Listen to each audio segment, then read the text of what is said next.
Jadi kendalanya itu adalah pas pada saat mesin sudah panas ya. Jadi mesin tidak dalam kondisi dingin tapi sudah dipakai, sudah panas, lalu kemudian bermasalah. Nah, bermasalahnya itu apa?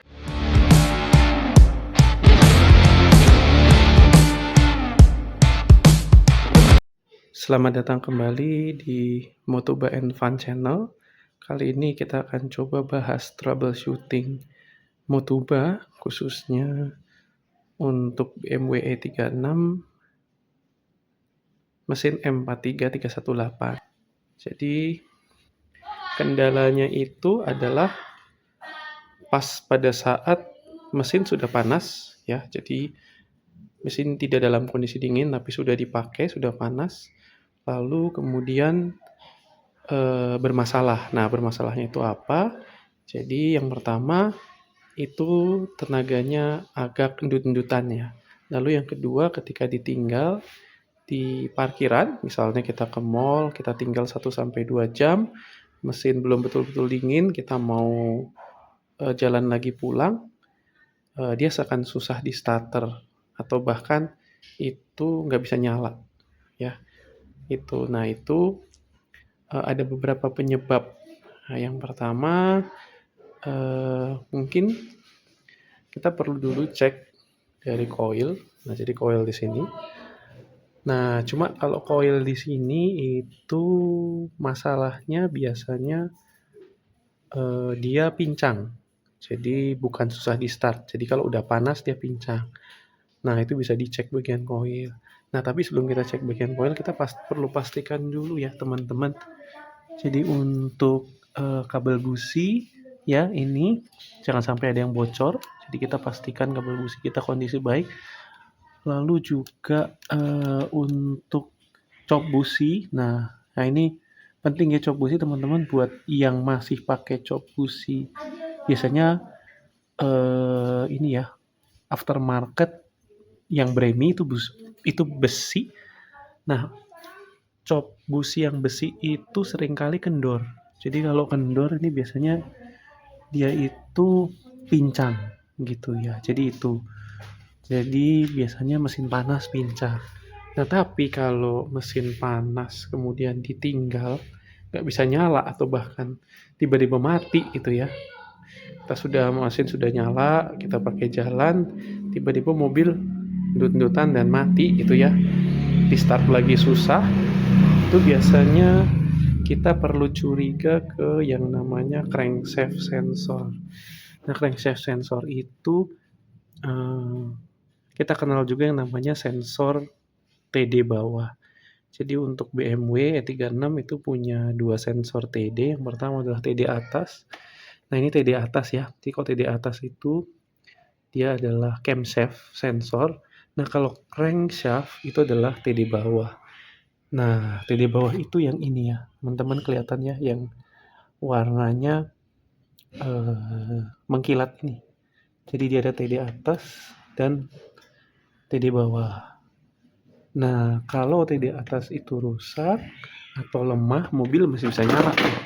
Tapi kalau TD bawah yang rusak, dia akan susah di starter atau bahkan sama sekali nggak mau nyala gitu ya, karena tidak ada sinyal ke ECU yang di situ ya, nggak ada sinyal. Nah, solusinya kalau tiba-tiba teman-teman nggak bisa nyala mobilnya, itu dicoba lagi terus ya. Jadi di off, di on, nyalain lagi, di off, di on, nyalain lagi. Jadi seperti itu terus ya. Atau teman-teman tunggu mesinnya sampai betul-betul dingin, baru dicoba lagi seperti itu, off, on. Nah, untuk TD bawah sendiri itu bentuk sensornya itu seperti ini. Ya, jadi mirip dengan yang atas betul. Cuma bedanya kalau teman-teman lihat ya, ini seperti ini bentuknya. Saya sudah copot. Jadi seperti ini bentuknya, saya sudah copot. Kebetulan ini sudah lemah. Ya, itu mirip dengan TD atas, cuman dia kabelnya panjang.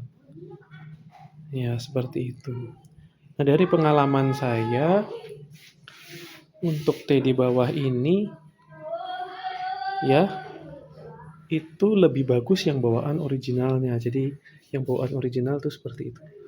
Ya, jadi dia ujungnya itu besi ya. Kalau ini adalah sebetulnya ini juga ini seperti ini ya, plastik ya. Sebetulnya ini juga tidak buruk ya. Jadi pastikan saja kalau memang teman-teman harus beli yang plastik, dapat yang plastik seperti ini dia asli ya bawaan. Biasanya dia mereknya Hela. Nah, tapi teman-teman perlu pastikan juga pada saat membeli pengganti Hela ini, pastikan barangnya betul-betul baru dan original. Nah, ini kejadian di saya, kondisinya seperti ini Hela, tapi nggak sampai 2 tahun, ya, dia udah lemah, udah rusak. Nah, ketika diganti dengan yang copotan, ini copotan, tapi kondisinya masih bagus ya, jadi harus dicari kalau emang teman-teman cari copotan, pastikan original dan kondisinya masih bagus. Masih bagus itu kondisi kabelnya ya, jadi teman-teman jangan sampai kabelnya itu ada yang diisolasi, ada yang disolatif, atau sudah boncel-boncel. Nah, seperti itu. Sama sambungan dari sini. Ya, jadi ini ini kan sensornya. Lalu ada sambungan kabelnya. Nah, antara sensor dengan sambungan kabelnya itu ada seal karet. Nah, itu pasti masih ada. Nah, kalau nggak ada, teman-teman perlu di-seal ulang dengan sealant. Nah, itu pastikan sealantnya harus betul-betul kuat karena ketika itu masuk air ini langsung rusak. Jadi ini akan mati sensor ini. Jadi dia sangat sensitif terhadap air. Nah, dia akan nyambung ke atas sini ya. Dia akan ikut kabel ini. Nah, pastikan juga soket sambungan di sana itu kencang ya, nggak kendor.